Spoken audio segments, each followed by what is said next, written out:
Mercredi 24 août 2022, dans un nouveau numéro des chiffres et des lettres, Bertrand Renard s'est complètement lâché à l'antenne, quelques jours avant son départ de l'émission. La rentrée du PAF approche et les changements prévus aussi. Sur France Télévisions, certaines décisions sont encore largement commentées. Comme celle de déplacer des chiffres et des lettres le week-end. En effet, alors qu'elle est diffusée en semaine depuis 1965, l'émission va laisser place à un nouveau programme intitulé Duel en famille, le match des régions, présenté par Cyril Ferraud.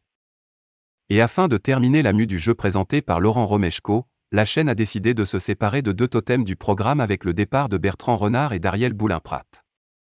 Les deux animateurs ont d'ailleurs tenu à mettre les choses au clair.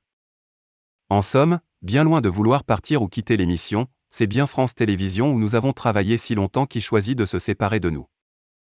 D'acter seul une rupture qui ne lui a jamais été demandée, ont-ils fait savoir dans un communiqué de presse relayé lundi 22 août 2022. Nous n'avons pas refusé la supposée nouvelle version du jeu, puisqu'on ne nous l'a jamais présentée.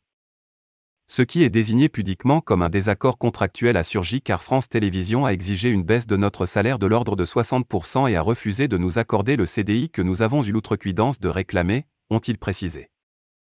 En CDD chez France Télévisions depuis 36 ans pour Ariel Boulin-Prat et depuis 47 ans pour son homologue masculin, les deux animateurs ont poussé un vrai coup de gueule.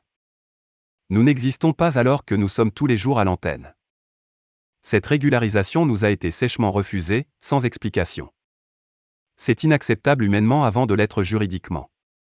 Et quelques jours avant son départ, Bertrand Renard a eu envie de se lâcher.